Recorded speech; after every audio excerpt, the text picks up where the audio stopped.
الحسن والحسین آیہ کریمہ کے حصے کی تلاوت کی گئی ہے۔ اللہ تبارک و تعالی اس کے متعلق مجھے حق کہنے اور آپ سب کو حق سن کر اس پر عمل کرنے اور اسے عام کرنے کی توفیق عطا فرمائے۔ ہم لوگ اس وقت دنیا کی زندگی سے لطف اندوز ہو رہے ہیں اور اس دنیا کے اندر ہم آئے ہیں۔ ہر انسان چاہے وہ کسی مذہب کا ماننے والا ہو، چاہے کسی مکتبہ فکر سے اس کا تعلق ہو، چاہے کسی خطے کا ہو، چاہے کسی قبیلے کا ہو، چاہے کسی علاقے کا ہو، انسان بہت سی چیزوں کو مانتا ہے، بہت سی چیزوں کا انکار کرتا ہے، لیکن ایک چیز ایسی ہے جس کا انکار کسی کو نہیں، اور اس کو دنیا سے جانا کہتے ہیں، جسے ہم موت کہتے ہیں۔ موت ایک ایسی تلخ حقیقت ہے کہ آج تک اس کا انکار کسی نے نہیں کیا۔ اس کی وجہ یہ ہے کہ ہر دن ایک انسان درجنوں انسانوں کو دنیا سے جاتے ہوئے دیکھتا ہے، موت کا مزہ چکھتے ہوئے دیکھتا ہے، موت کی نیند سوتے ہوئے دیکھتا ہے۔ ہر انسان موت کو اپنی نگاہوں سے بلکہ مرتے ہوئے لوگوں کو اپنی آنکھوں سے دیکھ رہا ہے۔ اسی لیے کوئی انسان موت کا انکار نہیں کرتا۔ جس کی عقل سلامت ہے وہ یہ بات کو مانتا ہے کہ ایک نہ ایک اس دنیا سے جانا ہے، جانا سب کو ہے۔ لیکن ایک بات آپ سے اگر پوچھا جائے کہ ہم دنیا میں آئے ہیں اور جانے کے لیے آئے ہیں، ہم دنیا کے اندر آئے جانے کے لیے، اور دنیا سے ایک نہ ایک دن ضرور جانا ہے۔ کوئی پیدا ہوتے ہی چلا جاتا ہے، کوئی 6-8 مہینے کے بعد چلا جاتا ہے، کوئی 10-20 سال کے بعد چلا جاتا ہے، کوئی 50-70 سال کے بعد چلا جاتا ہے، کوئی 90-100 سال کے بعد چلا جاتا ہے، لیکن جانا ایک دنیا سے ضرور ہے۔ اس دنیا سے جانا ضرور ہے، موت کا مزہ ضرور چکھنا ہے۔ آپ سے پوچھنا چاہتا ہوں، جب اللہ نے دنیا میں بھیجا تو پھر دنیا سے رخصتی کیوں رکھی؟ جب اللہ نے زندگی کو پیدا کیا تو پھر اللہ نے موت کو کیوں پیدا کیا؟ موت و حیات کی پیدائش کا مقصد کیا ہے؟ آخر اللہ تعالیٰ نے ہمیں دنیا میں بھیجا کیوں ہے؟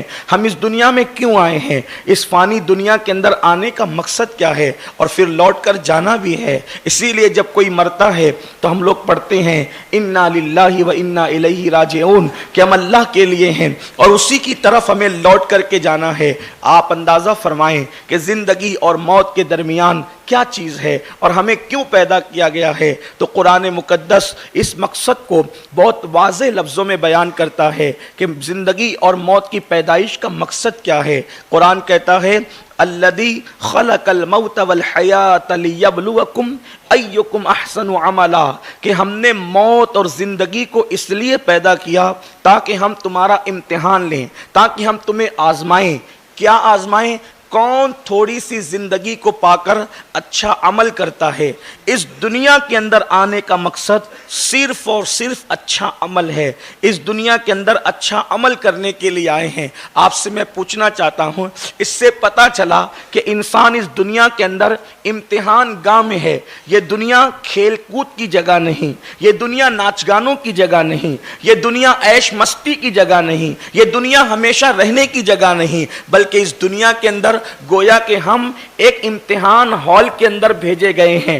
اور امتحان ہال کے اندر جب کوئی بیٹھتا ہے یا کوئی رہتا ہے، شریر سے شریر بچہ بھی یا شریر سے شریر انسان بھی اگر امتحان ہال میں موجود ہو تو آپ بتائیں کیا وہ گیم کھیل سکتا ہے؟ کیا وہ ناچ سکتا ہے؟ کیا وہ ہنسی مذاق کر سکتا ہے؟ کیا وہ کسی کے ساتھ دل لگی کر سکتا ہے؟ اور اگر اس نے ایسا کیا تو آپ اندازہ کریں کہ وہ کیسا ناکام ہوگا، کتنی بدترین ناکامی اس کے پلے میں آئے گی۔ میرے پیارے آقا صلی اللہ علیہ وآلہ وسلم کے پیارے دیوانوں، جب ہمیں یہ معلوم ہے کہ اس دنیا کے اندر اس لیے آئے ہیں کہ ہم اچھا عمل کریں، اب آپ مجھے بتائیں ہماری زندگی کے اندر ہم کر کیا رہے ہیں؟ کون کیا کر رہا ہے؟ اگر یہ کہا جائے کہ یہ ایسا کر رہا ہے، وہ ویسا کر رہا ہے، وہ ویسا کر رہا ہے، یہ بات بہت مناسب معلوم نہیں ہوتی، بلکہ ہر انسان اپنے آپ کو بہتر جانتا ہے کہ میں کیا کر رہا ہوں. انسان اپنے آپ کو بہتر جانتا ہے, اپنی تنہائیوں کو بہتر جانتا ہے,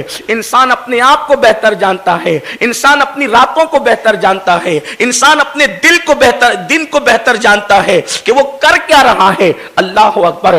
جس دنیا کے اندر اچھے عمل کے لیے آئے تھے, آج ہم کتنے اچھے عمل کر رہے ہیں, بلکہ حالات تو یہ ہیں آئے تھے اچھا عمل کر کے اپنی آخرت کی تیاری کرنے کے لیے, اور ہم جتنے برے عمل کر رہے ہیں وہ سب ہماری نگاہوں کے سامنے ہیں. میرے پیارے آقا صلی اللہ علیہ وآلہ وسلم کے پیارے دیوانوں, کتنی آسانی کے ساتھ لوگ کہتے ہیں مولانا نماز کے لیے ٹائم نہیں ملتا, نماز کے لیے وقت نہیں ملتا. آپ سے پوچھتا ہوں, وہ نماز جو افضل العبادات ہیں, وہ نماز اللہ اکبر پورے قرآن میں کم و بیش اللہ نے جس کا حکم 700 مرتبہ عطا فرمایا ہے, کم و بیش 700 مرتبہ. کسی عبادت کا حکم ایک جگہ, کسی عبادت کا حکم 2 جگہ, کسی عبادت کا حکم 3 جگہ, لیکن نماز کیسی عبادت ہے اللہ نے کم و بیش 700 مرتبہ اس کا ذکر فرمایا. کہیں پر نماز قائم کرنے کا حکم ہے, کہیں پر نماز کے قیام کا حکم ہے, کہیں پر خشیت کے ساتھ نماز ادا کرنے کا حکم ہے, کہیں پر من کو پاک کر کے نماز قائم کرنے کا حکم ہے, الگ الگ مقامات پر. آئیے آپ کو بتاؤں, لیکن اب بھی مسلمانوں کی اکثریت نماز سے کوسوں دور ہے. لوگ جلسہ کرتے ہیں, جلسے میں لوگ جمع ہو جاتے ہیں, انتظامیہ بھی خوش ہوتے ہیں اور خطبہ بھی خوش ہوتے ہیں اور حاضرین بھی خوش ہوتے ہیں, مگر مجھے یہ لگتا ہے کہ شاید اتنی بڑی تعداد میں لوگوں کا صرف سننے کے لیے جمع ہونا یہ بھی قیامت کی نشانیوں میں سے ایک نشانی ہے. فرمایا گیا قریب قیامت لوگ دین صرف سننے کے لیے جمع ہوں گے, دین کی باتیں رسمی طور پر کریں گے اور دین پر عمل کرنے کے لیے لوگ جمع نہیں ہوں گے. تو معاذ اللہ, کیا وہ دن تو نہیں آ گئے کہ لوگ سننے کے لیے تو جمع ہوتے ہیں لیکن لوگ عمل کے لیے کتنا جمع ہوتے ہیں؟ اکثریت مسلمانوں کی. فقی ابو اللیث سمرقندی رحمت اللہ تعالی علیہ اپنی کتاب قرۃ العیون کے اندر لکھتے ہیں کہ اللہ کے رسول غیب داں نبی صلی اللہ تعالی علیہ وآلہ وسلم نے ارشاد فرمایا جہنم کے اندر ایک وادی ہے اور اس وادی کا حال یہ ہے کہ ایک دن میں جہنم اس سے 5 مرتبہ پناہ مانگتا ہے. جہنم بھی اس وادی سے ایک دن میں 5 مرتبہ پناہ مانگتا ہے. آپ غور فرمائیں, آخر وہ جہنم کی وادی کیسے ہوگی جس سے جہنم خود بھی پناہ مانگے, اور 1 مرتبہ نہیں بلکہ 5 مرتبہ پناہ مانگتا ہے جہنم. اور اللہ کے حبیب سچے نبی صلی اللہ علیہ وآلہ وسلم نے فرمایا, اور اس کا حال یہ ہے کہ اس کے اندر اگر پہاڑوں کو ڈال دیا جائے تو پہاڑ بھی پگھل جائیں, یعنی اس میں پہاڑ بھی پگھل جائیں گے. اللہ اکبر. پہاڑ جس کے اندر پگھل جائیں, اس جہنم کی وادی کا ذکر جب اللہ کے حبیب غیب داں نبی صلی اللہ علیہ وآلہ وسلم نے فرمایا تو صحابہ کرام نے عرض کیا یا رسول اللہ صلی اللہ علیہ وآلہ وسلم, ہمارے ماں باپ آپ پر قربان, میرے آقا یہ بتائیں کہ اس جہنم کی وادی کے اندر جس سے جہنم بھی ایک دن میں 5 مرتبہ پناہ مانگتا ہے اور اس میں پہاڑ بھی پگھل جائیں گے, اس وادی کے اندر کس کو داخل کیا جائے گا؟ تو غیب داں نبی صلی اللہ علیہ وآلہ وسلم فرماتے ہیں اس وادی کے اندر 2 لوگوں کو داخل کیا جائے گا جہنم کے اس طبقے میں, کیونکہ جہنم کے طبقات الگ الگ ہیں. تو جہنم کے اس طبقے میں جس میں پہاڑوں نے بھی پگھلنا ہے, جس سے جہنم بھی ایک دن میں 5 مرتبہ پناہ مانگتا ہے, اس میں 2 لوگوں کو داخل کیا جائے گا. ایک وہ جو نماز کو ترک کرتا ہے اور دوسرا وہ جو حرام لقمہ کھاتا ہے, اس کو اس وادی کے اندر داخل کیا جائے گا. اب آپ سے پوچھتا ہوں, 10 منٹ لگتے ہیں فجر کی نماز کے لیے, 10-15 منٹ لگتے ہیں ظہر کی نماز کے لیے, 5 سے 7 منٹ لگتے ہیں عصر کی نماز کے لیے, 10 منٹ لگتے ہیں مغرب کی نماز کے لیے, 15-20 منٹ لگتے ہیں عشاء کی نماز کے لیے. آپ سے پوچھتا ہوں, اگر ہم لوگ 10 منٹ کا وقت اللہ کے لیے نکالیں تو ہم کتنے بڑے عذاب سے بچ سکتے ہیں, اور اگر ہم نہیں نکال سکتے وقت تو پھر اللہ کے حبیب جس کے کہنے پر اللہ کو ایک مانا, جس کے کہنے پر قرآن کو اللہ کی کتاب مانا, جس کے کہنے پر آخرت کو مانا, جس کے کہنے پر انبیاء کو مانا, جس کے کہنے پر حشر و نشر کو مانا, وہی رسول تو فرما رہے ہیں کہ کہ بے نمازی کو جہنم کے اس طبقے میں رکھا جائے گا جس سے جہنم بھی دن میں 5 بار پناہ مانگتا ہے اور پہاڑ اس کے اندر پگھل جائیں گے۔ اپنی قوم کے جوانوں سے پوچھتا ہوں، کیا ہمارے اندر پہاڑوں سے زیادہ طاقت ہے؟ کیا ہمارے اندر پہاڑوں سے زیادہ قوت ہے کہ ہم اللہ اکبر خدا کے اس عذاب کو برداشت کر سکتے ہیں؟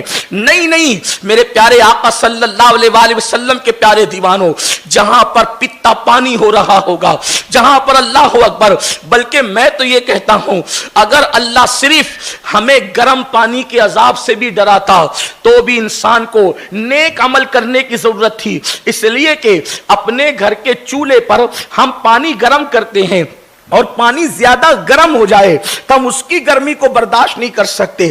اپنے چولہے پر بنی ہوئی چائے کی چسکی اگر ہم بڑی لے لے گرم تو اس سے زبان جل جاتی ہے اور دن بھر انسان کھانے پینے کے قابل نہیں رہتا۔ حیرت کی بات تو یہ ہے انسان گرم چائے سے تو احتیاط کر رہا ہے، انسان گرم پانی کو بدن پہ ڈالنے سے تو ڈر رہا ہے، لیکن وہ جہنم کا دردناک عذاب جو بے نمازی اور حرام کھانے والوں کے لیے تیار کیا گیا ہے، آخر اس سے بچنے کی کیا تیاری ہے؟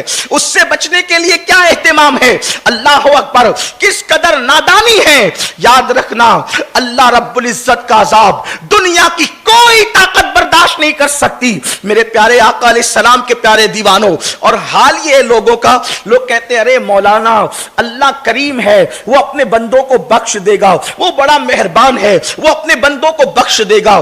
امام المتکلمین علامہ نقی علی خان رحمت اللہ تعالی علیہ ایسے لوگوں کے دلوں پر چوٹ کرتے ہوئے فرماتے ہیں اللہ سے ڈرنے کا یہ مطلب نہیں، یا اللہ کو کریم جاننے کا یہ مطلب نہیں کہ انسان جرائم کرتا رہے، انسان جرم کرتا رہے، انسان گناہ کرتا رہے۔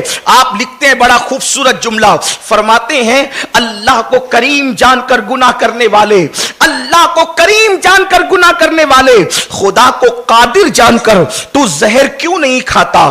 جب وہ کریم ہے تیرے گناہ پر تجھے بخش دے گا تو وہ قادر بھی تو ہے، زہر کھانے کے بعد بھی تو وہ تجھے زندگی دے سکتا ہے، لیکن تو نے اللہ کو قادر جان کر کبھی زہر نہیں کھایا اور تو اللہ کو کریم جان کر کے گناہ کر رہا ہے، اپنے آپ کو دھوکہ دے رہا ہے۔ سن لو اللہ کے رسول غیب دا نبی صلی اللہ علیہ وآلہ وسلم، اللہ اکبر، جب ہم قیامت کا منظر یاد کرتے ہیں، میدان محشر کا منظر یاد کرتے ہیں، اللہ اکبر، تو انسان کی آنکھوں میں آنسو آتے ہیں۔ آئیے تھوڑی سی اس کی ایک جھلک اس محفل کے اندر ہم بھی سنیں، ہم بھی غور کریں۔ اللہ اکبر، حضرت سیدنا فاروق اعظم رضی اللہ تبارک و تعالیٰ عنہ حضرت کعب احبار سے کہتے ہیں اے کعب ذرا مجھے ایسی بات سنا جس کی وجہ سے میرے دل میں اللہ کا خوف مزید پیدا ہو، اللہ کا ڈر مزید پیدا ہو۔ یاد رکھیں آج ہماری قوم ڈر اور خوف کی بات سننا نہیں چاہتی، بلکہ لوگ تو یہ سوچتے ہیں کہ کوئی آئے اور ہمیں یہ کہے کہ یہ کر لو اور جنتی ہو جاؤ، وہ کر لو اور جنتی ہو جاؤ، اس کا چہرہ دیکھو جنتی ہو جاؤ، اس کا چہرہ دیکھو جنتی ہو جاؤ۔ بڑی معذرت کے ساتھ ارن والوں، جن کے چہرے دکھا کر کے ہم جنت تقسیم کر رہے ہیں، کیا ان کے خاتمے پہ، ایمان پہ خاتمے کی بھی کوئی گارنٹی ہمارے پاس ہے؟ اللہ اکبر، میرے اللہ کی خفیہ تدبیر، اللہ اکبر، اگر وہ چاہیں تو بڑے بڑے عابدوں کا ایمان چھین لیتا ہے، اگر وہ چاہیں تو بڑے بڑے زاہدوں کا ایمان چھین لیتا ہے۔ بے شمار ایسے لوگ تاریخ میں موجود ہیں کہ انہوں نے کارنامے بڑے بڑے کیے، لیکن جب موت آئی تو ایمان پر خاتمہ نہ ہو سکا۔ میرے پیارے آقا صلی اللہ علیہ وآلہ وسلم کے پیارے دیوانوں، مختار ثقفی کا نام کون نہیں جانتا؟ مختار نے کتنا بڑا کارنامہ انجام دیا، قاتلان امام حسین کو چن چن کر کے اس نے مارا، لوگ اس کے معتقد ہوئے، لیکن اس کے خاتمے کا حال آپ علماء سے پوچھیں، اس کا خاتمہ کس طرح ہوا؟ برسیسا، اللہ اکبر، تاریخ میں اس کا نام بھی موجود ہے۔ اس کے 60,000 شاگردوں کا عالم یہ تھا کہ وہ ہواؤں میں پرواز کرتے تھے، لیکن اس کے خاتمے کا حال دیکھو، اللہ اکبر۔ میرے پیارے آقا صلی اللہ علیہ وسلم کے پیارے دیوانوں، جب تک انسان کے دونوں پیر جنت میں داخل نہیں ہو جاتے اس وقت تک انسان کو خوش ہونے کا اور چین کی سانس لینے کا کوئی حق نہیں ہے۔ اللہ اکبر، سیدنا فاروق اعظم جیسی ہستی، وہ عمر ابن خطاب رضی اللہ تعالیٰ عنہ، جن کے بارے میں آقا فرماتے ہیں اپنے روحانی محفل کو عمر کے نام سے زینت دیا کرو. وہ عمر ابن خطاب جس کا ذکر توریت میں ہے، انجیل میں ہے، جس کا ذکر قرآن میں ہے، وہ عمر ابن خطاب جس کی زبان سے حق جاری ہوتا ہے، وہ عمر ابن خطاب جس کو دیکھ کر شیطان رستہ بدل دیتا ہے، وہ عمر ابن خطاب فرمایا کہ میرے بعد اگر کوئی نبی ہوتا وہ عمر ابن خطاب ہوتے، لا نبی بعدی. مگر حضور علیہ السلام فرماتے ہیں میرے بعد کوئی نبی نہیں. وہ فاروق اعظم ایک تابعی جو آسمانی کتابوں کے عالم تھے، حضرت کعب احبار سے کہتے ہیں اے کعب ذرا مجھے ایسی بات سنا جس کی وجہ سے میرے دل میں اللہ کا مزید خوف پیدا ہو.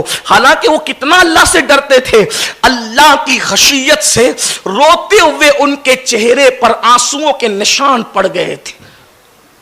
اللہ کے خوف سے روتے روتے آنسوؤں کے نشان چہرے پہ جس کے پڑ جائیں، جس کو میرے آقا صادق و مصدوق نے جنت کی بشارت عطا فرمائی، جسے اللہ کے رسول نے جنت کی بشارت دی، وہ عمر ابن خطاب. میرے امام کہتے ہیں وہ عمر جس کے عادا پہ شیدا سقر، اس خدا دوست حضرت پہ لاکھوں سلام. وہ فاروق اعظم کعب احبار سے کہتے کعب مجھے ایسی بات سنا جس سے میرے دل میں اللہ کا مزید ڈر پیدا ہو. تو کعب احبار بیان کرتے ہیں امیر المومنین میں نے سابقہ آسمانی کتب میں دیکھا کہ جب قیامت کے دن جہنم کو لایا جائے گا، جب قیامت کے دن جہنم کو لایا جائے گا، اس کے منہ کے اندر 70,000 لگامیں ڈال کر اس کو فرشتے کھینچ کر کے میدان محشر میں لائیں گے. جہنم کو جب لایا جائے گا میدان محشر میں تو اس کی آگ کے شرارے، جو اس کی آگ بھڑک رہی ہوگی، آگ کے شرارے اٹھ رہے ہوں گے، اس کو دیکھ کر کے لوگ رو پڑیں گے. اور جب لوگ رو پڑیں گے تو اس وقت انبیاء کرام کی شان یہ ہوگی، انبیاء کرام کی، معصومین کی. اور معصومین میں بھی ان کا ذکر کیا جناب کعب نے کہ مسجد بنانے کی بات نہیں بلکہ جس نے کعبۃ اللہ بنایا اس خلیل اللہ کا ذکر کیا، جس نے اپنے بیٹے کی گردن پر اللہ کی محبت میں چھری رکھ دی، اس ابراہیم خلیل اللہ کا ذکر کیا. وہ موسیٰ کلیم، حضرت موسیٰ کلیم اللہ جو طور پر جا کر خدا سے کلام کرنے کا شرف حاصل کرتے ہیں، ان کا ذکر کیا. حضرت کعب کہتے ہیں جس کا مفہوم یہ ہے امیر المومنین جب جہنم کو کھینچ کر کے لایا جائے گا اور میدان محشر رو پڑے گا، اس وقت انبیاء کرام کی شان یہ ہوگی کہ حضرت موسیٰ علیہ السلام اللہ کی بارگاہ میں عرض کریں گے مولا آج موسیٰ اپنے لیے امان چاہتا ہے اور آج موسیٰ کسی کے لیے کچھ نہیں چاہتا. اللہ اکبر. کون کہہ رہا ہے یہ؟ اور یاد رکھنا یہ انبیاء کی تنقیص نہیں ہے، یہ انبیاء کی بے ادبی نہیں ہے، بلکہ جو اللہ سے جتنا قریب ہوتا ہے وہ اتنا زیادہ اللہ سے ڈرتا ہے. وہ جو جتنا اللہ کا مقرب ہوتا ہے اتنا زیادہ اللہ سے ڈرتا ہے. حضرت کعب کہتے ہیں امیر المومنین موسیٰ کلیم اللہ کہیں گے مولا آج کلیم اپنے لیے امان مانگتا ہے. کون کلیم؟ جس کے بارے میں قرآن کہتا ہے من جانب الطور الایمن وقربناہ نجیا، جس موسیٰ کو طور کے دائیں جانب بلایا جاتا تھا کہ موسیٰ آ تاکہ تجھ سے پیار سے سرگوشی کریں، تجھ سے کلام کریں. حضرت موسیٰ کلیم کہیں گے مولا آج مجھے امان دے دے، آج میں کسی کے لیے کچھ نہیں مانگتا. حضرت کعب کہتے ہیں امیر المومنین سیدنا ابراہیم خلیل اللہ کہیں گے اے اللہ آج ابراہیم اپنے لیے امان چاہتا ہے، آج میں کسی کے لیے کچھ نہیں چاہتا. اللہ اکبر. حضرت عیسیٰ کلمت اللہ روح اللہ جو کنواری بتول مریم سے بن باپ کے پیدا کیے گئے، اللہ اکبر، وہ حضرت عیسیٰ یہاں تک فرمائیں گے مولا آج عیسیٰ کو امان عطا کر دے، آج عیسیٰ کسی کے لیے کچھ نہیں. تاکہ میں اپنی ماں کے لیے بھی آج کچھ طلب نہیں کرتا، آج تو مجھے اپنے لیے امان دے دے۔ آپ سے پوچھنا چاہتا ہوں، انبیاء کی یہ شان ہوگی اور جبریل امین اور ملائکہ کی اس دن کیا شان ہوگی؟ تو قرآن کہتا ہے یوم یقوم الروح والملائکہ صفا لا یتکلمون الا من اذن۔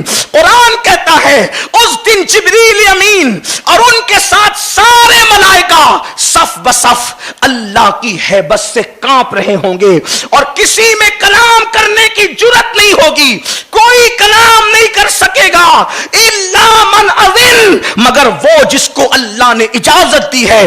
آپ کے پاس آگے بات بڑھانے سے پہلے صرف اتنا پوچھنا چاہتا ہوں، جہاں ابراہیم خلیل اللہ صرف اپنے لیے امان مانگیں گے، وہاں ہم جیسوں کا کیا بنے گا؟ یہاں تو نماز روزے کی بات ہی نیچے رہ جاتی ہے۔ اگر کوئی یہ تصور کرتا ہے کہ صرف نماز سے نجات ہوگی، صرف روزے سے نجات ہوگی، صرف زکات سے نجات ہوگی، صرف نیک اعمال سے نجات ہوگی، تو کیا ان کے دامن کے اندر نیکیاں نہیں؟ انبیاء کی طرح کون عمل کر سکتا ہے؟ ارے انبیاء تو انبیاء ہیں، اللہ اکبر، ان کی نیکی کا معیار تو اس کا اندازہ کون کر سکتا ہے؟ میرے آقا نے تو اپنے یار غار افضل البشر بعد الانبیاء بالتحقیق سیدنا ابو بکر صدیق کے لیے فرمایا کہ ابو بکر کی ایک رات کی نیکی عمر کی ساری زندگی کی نیکی کے برابر ہے۔ جب صدیق کی نیکی کی کوالٹی کا یہ عالم ہے تو انبیاء کی نیکی کی کوالٹی کا عالم کیا ہوگا؟ لیکن سوچو تو صحیح، ابراہیم خلیل کہہ رہے ہیں آج مجھے امان چاہیے، اسماعیل حضرت کلیم اللہ موسیٰ کہہ رہے ہیں آج مجھے امان چاہیے، حضرت عیسیٰ کہہ رہے ہیں مولا آج میں اپنی ماں کے لیے کچھ نہیں مانگتا۔ سوچو تو صحیح اس وقت ان کا کیا انجام ہوگا جو رات کی تاریکیوں میں نرم نرم گدوں پر لیٹ کر زنا کے مناظر دیکھتے ہیں اور صبح کو سفید لباس پہن کر کے بڑے متقی اور پارسا بن کر کے نکلتے ہیں۔ ان کا کیا حال ہوگا جو عورتوں کو پاپ کی نظر سے دیکھتے ہیں اور اللہ اکبر رند کے رند رہے، ہاتھ سے جنت نہ گئی۔ ان کا کیا حال ہوگا جو اللہ اکبر سود کے حرام دھندے کرتے ہیں، جو جوا کھیلتے ہیں، اللہ اکبر۔ ان کا کیا حال ہوگا جو اپنی ماں کو ستاتے ہیں، اپنے باپ کو گالی دیتے ہیں، جو اپنی بیویوں پہ ظلم کرتے ہیں۔ معصومین کی یہ شان ہے کہ اللہ اکبر قرآن کہہ رہا ہے کہ کوئی کلام نہ کر سکے گا، جبریل امین اور سارے فرشتے اللہ کی ہیبت سے کانپتے ہوں گے۔ اس دن کے لیے سوچا آج تو بڑے مزے میں کہتے رہے مولانا جو ہوگا دیکھا جائے گا، بلکہ ہمارے یہاں تو لکھا بھی گیا ہے کہ جو ہوگا دیکھا جائے گا۔ میرے بھائی کیا دیکھو گے اس دن کیا دیکھو گے؟ بلکہ ایک روایت، ابھی اس بات کو آگے بڑھانے سے پہلے ایک روایت اور سنیں۔ حضرت عیسیٰ علیہ السلام سے اللہ قیامت کے دن ایک سوال کرے گا، اور وہ سوال حساب کے لیے نہیں ہوگا، حساب لینے کے لیے سوال نہیں ہوگا، بلکہ حضرت عیسیٰ علیہ السلام سے وہ سوال ان پر لگے ہوئے الزام کو ختم کرنے کے لیے ہوگا۔ اب آپ جان سکتے ہیں کہ حساب لینے کے لیے سوال اور ایک سوال لگے ہوئے الزام کو ختم کرنے کی۔ حضرت عیسیٰ پہ کیا الزام تھا؟ عیسائی کہتے ہیں کہ عیسیٰ نے ہمیں کہا کہ میں خدا کا بیٹا ہوں اور میری ماں خدا کی بیوی ہے، تو اللہ تبارک و تعالیٰ ان کا جھوٹ قیامت کے دن ثابت کرنے کے لیے اور ان کو رسوا کرنے کے لیے اور حضرت عیسیٰ کی برات کے لیے اللہ پوچھے گا عیسیٰ کیا تم نے اپنی قوم کو یہ کہا تھا کہ میرے بعد تم خدا بنا لینا مجھے، میرے بعد تم میری عبادت کرنا، تم نے یہ کہا تھا؟ یہ حساب کے لیے نہیں، الزام کے خاتمے کے لیے، اور الزام کے خاتمے کے لیے شخصیت سے سوال کرنا یہ امتحان نہیں ہے بلکہ ان کی عظمت کا اظہار ہے۔ لیکن پھر بھی مفسرین لکھتے ہیں جب اللہ ان سے یہ سوال کرے گا تو حضرت عیسیٰ پر اللہ کی اتنی خشیت طاری ہوگی، اتنا خوف طاری ہوگا کہ آپ کے بال بال سے خون کی پھواریں نکلنے لگے گی۔ الزام کے خاتمے کے لیے سوال ہو رہا ہے،